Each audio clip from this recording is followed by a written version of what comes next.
Okay, thanks everyone for being here this morning. Today is a landmark day for Australia's natural environment.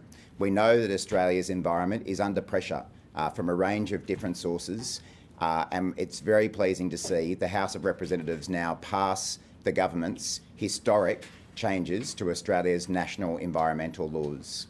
As you know, what I've always said is that we would deliver a balanced package of reforms that would deliver very real wins for the environment and very real wins for the business community, and that's exactly what we've achieved. As a result of these laws being passed, Australia's natural environment will be better protected for generations to come. We're going to be delivering the historic shift that Professor Graham Samuel recommended, that rather than just continuing to manage the ongoing decline of nature, we can shift the dial and make sure that we are restoring nature and bringing it back to what it used to be. In addition, these reforms will deliver much quicker processes and decision-making processes to ensure that we can deliver the housing, the renewables, the critical minerals that our country desperately needs. So now the job, of course, is to get on and implement these reforms. No easy task, but an important task made easier by the fact that the House of Representatives has now passed these laws. I want to thank the very many people who've been involved in this process, not just over the last few months since I've been in the job as Minister for Environment, but my predecessor and friend, Tanya Plibersek, for her terrific work, laying the foundations for these reforms that I've now been able to build on, and also the very many stakeholders from the environment movement, from the business community, from the general community, who've shared their views about the kind of laws that Australia needs going forward and have now been secured. You will have seen that there have been a very wide range of groups that have supported the laws as they have been passed, beginning with Professor Samuel, who again I pay tribute to for his excellent work in providing the blueprint for reform.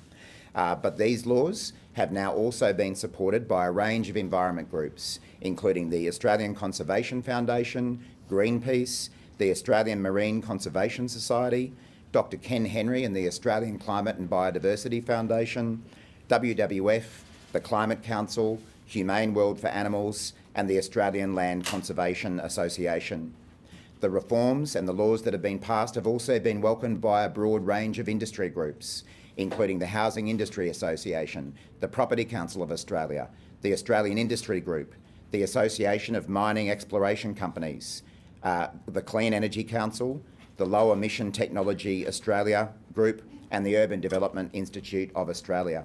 Now, I think when this process first began, many would have said it wouldn't have been possible to deliver a balanced package that would be supported by such a wide group of organisations crossing both the industry perspective and the environment perspective.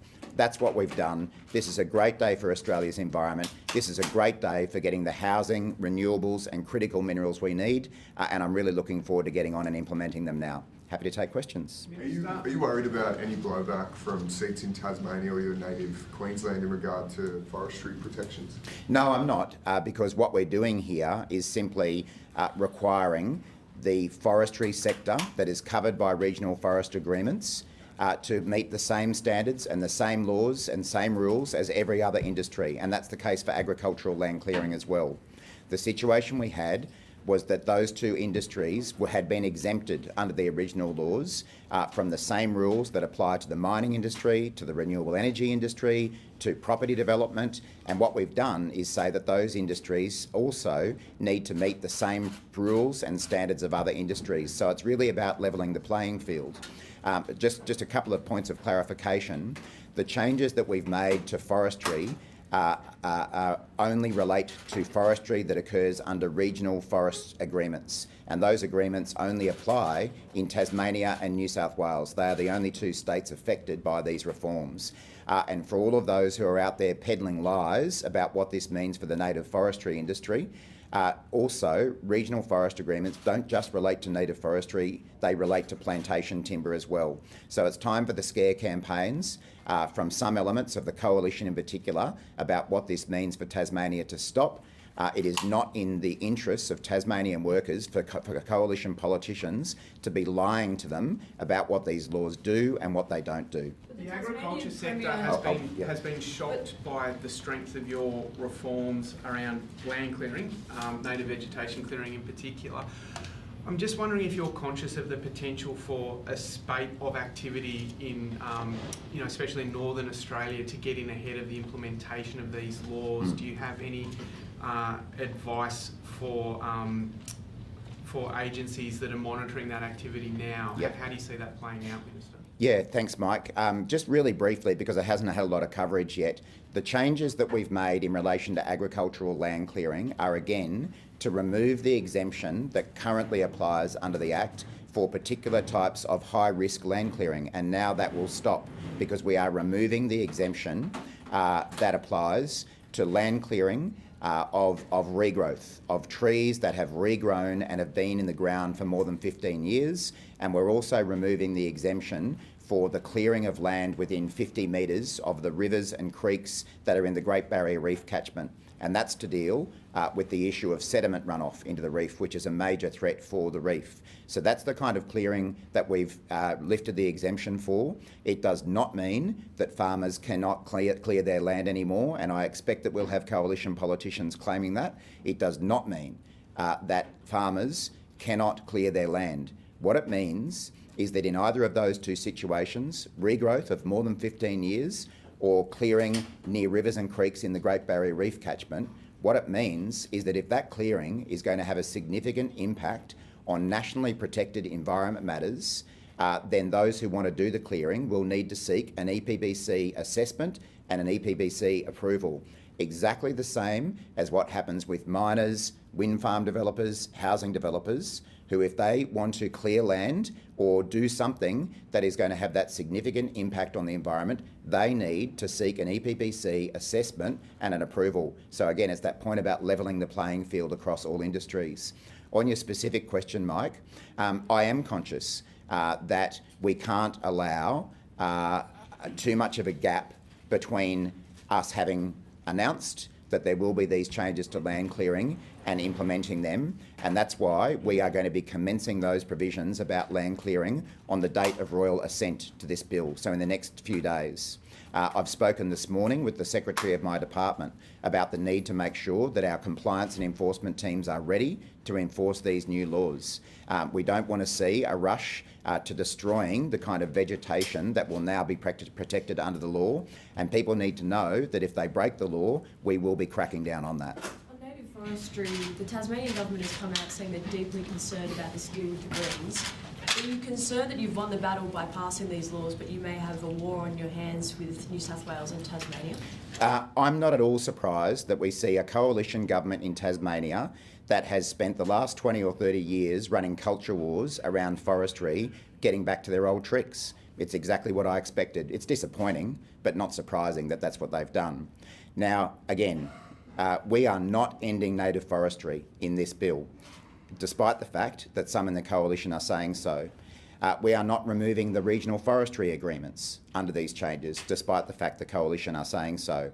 And I challenge the Tasmanian government or any other coalition member to point to me where in the legislation it says that we're shutting down native forestry or RFAs. And they can't do that because the legislation doesn't say that. They are lying when they say that to the Tasmanian people.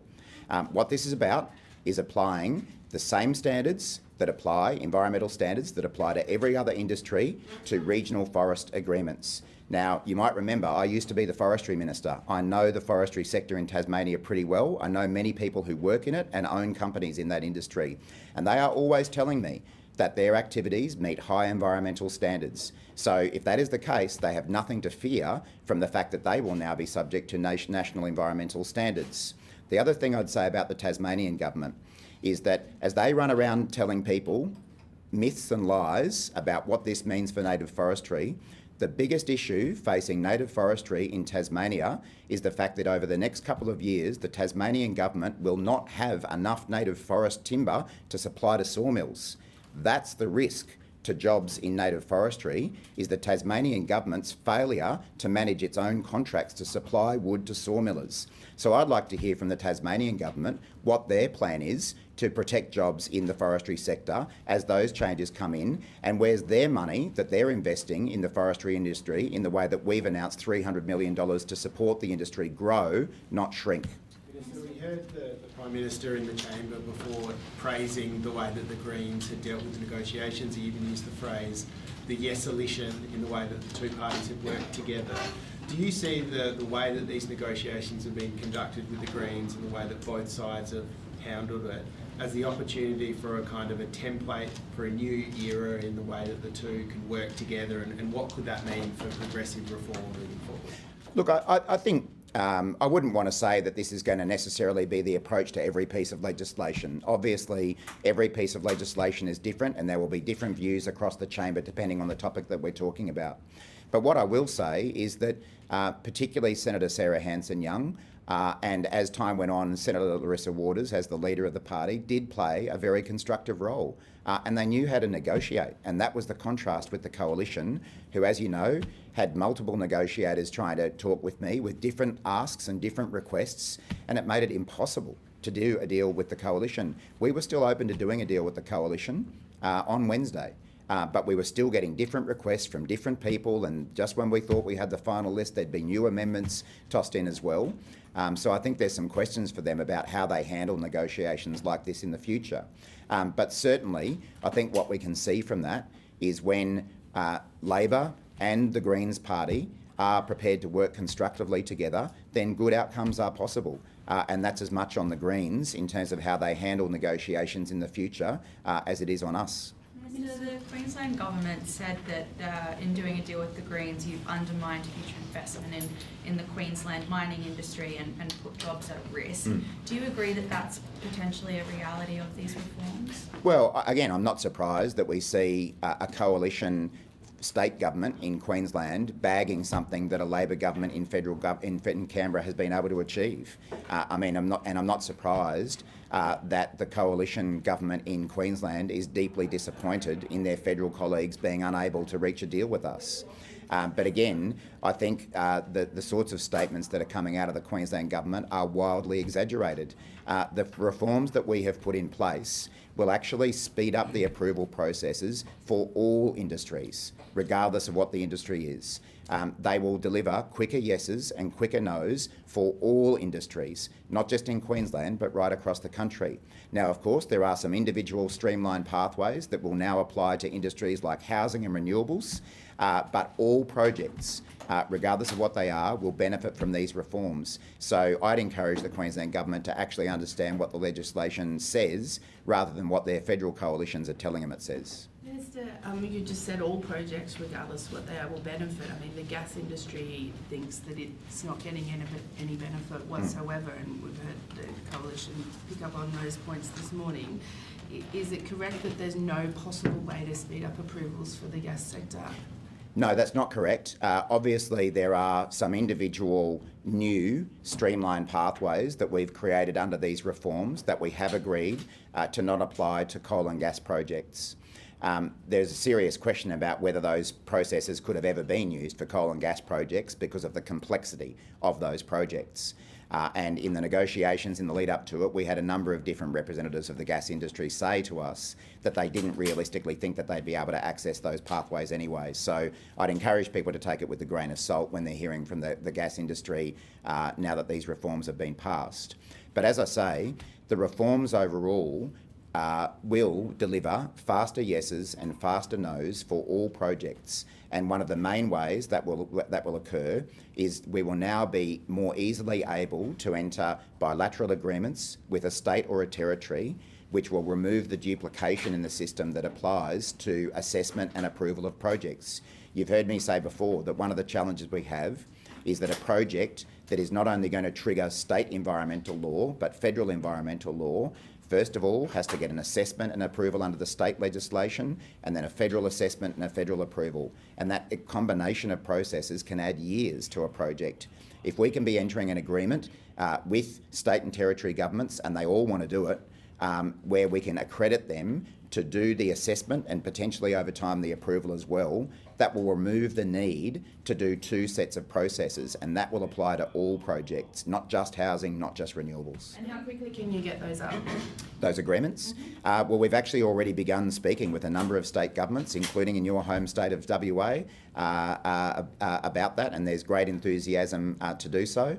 But you may have seen that when we had a meeting of the federal, state and territory environment ministers a few weeks ago, one of the resolutions in the communique there was that all states and territories wanted to work with us on reaching those quicker approvals through those sorts of agreements. So there's a couple of them already beating down our door to do so, and we've begun those discussions already. But are you concerned that not having gas on that fast-track pathway would undermine the goal of the future gas strategy and also that potential to firm up renewables? No, I'm not. I mean, you know that our government has repeatedly said that we do need new gas being brought online, including to back up renewables, along with batteries and hydropower. So I know not everyone agrees with that policy, but that is our government's policy. And as I say, the reforms that we've made to these laws will speed up approvals for all projects, no matter what they are. So do you think that the changes you've made regarding the Great Barrier Reef, will that help the reef escape being classified as in danger for the foreseeable future? I think it's very likely that it will. Obviously, that'll ultimately be a decision for UNESCO, but as you'd be aware, next year the Great Barrier Reef is being considered by UNESCO as to whether it should be listed as in danger. Now, that is something that we have resisted very strongly, as has the Queensland Government, to give them their due.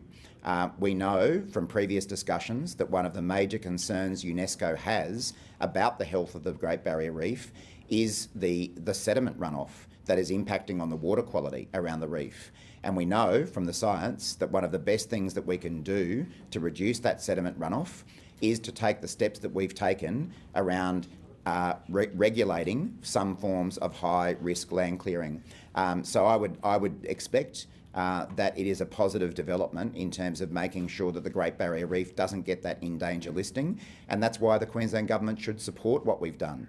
I mean, I know the Queensland Government will feel tempted to try to satisfy those farmers who don't like these rules. Well, they should think about the 60,000 jobs right up and down Queensland that rely on the Great Barrier Reef, particularly in the tourism sector. So if you get into places like Cairns, Townsville, the Whitsundays, Mackay, Bundaberg, all of those provincial towns all the way through Queensland rely so heavily on the Great Barrier Reef, and I think you'll find that many of those communities support this action that we've taken because it helps protect the reef for the future. How do you rank this government's environmental record now compared to Bob Hawke's legacy?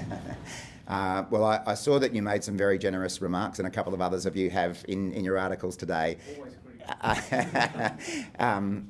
I'll leave it for others to judge the significance of this, but this is a massive reform, and it's a massive positive for the Australian natural environment. Labor is very proud of the fact that we are the party of the environment.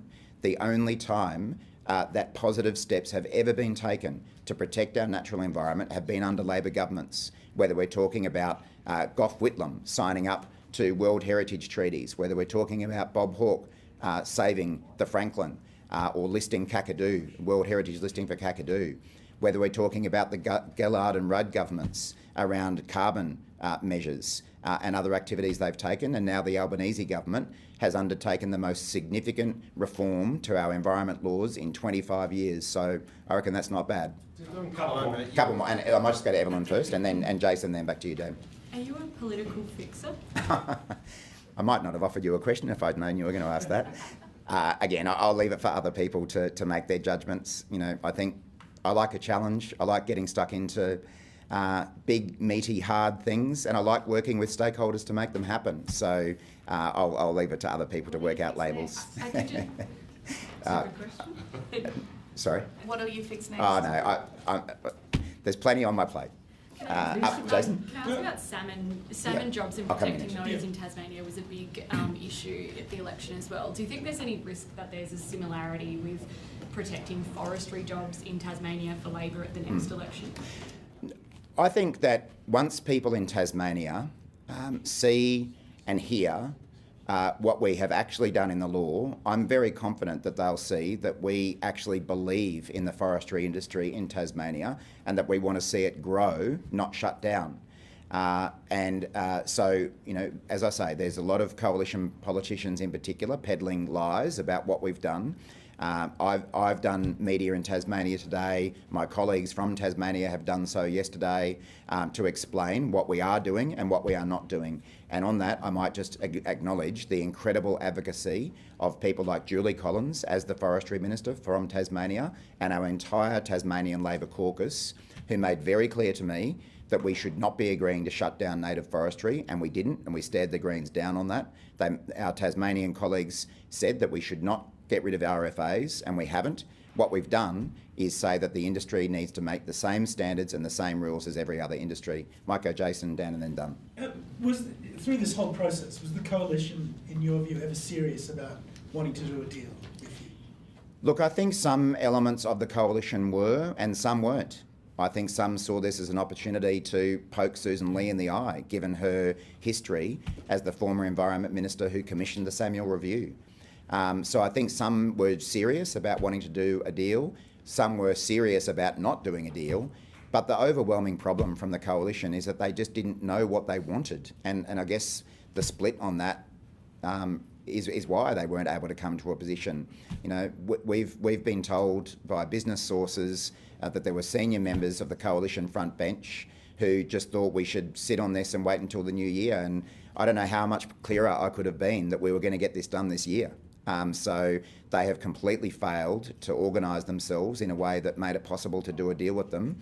And on the other hand, we had the Greens Party who agreed to compromise on things, who accepted some amendments that we insisted on that were important to the business community, and that's why these laws have now been passed. You were very insistent from the start that there wouldn't be a climate trigger, there wouldn't be climate considerations in the legislation, and there isn't. But do you think that there is or will ever be an opportunity to consider the climate impacts in the EPBC laws, possibly as part of a national environment standard specifically for climate? I can say we will not be producing a national environmental standard along those lines. We've been very clear that we don't support the idea of a climate trigger in this legislation.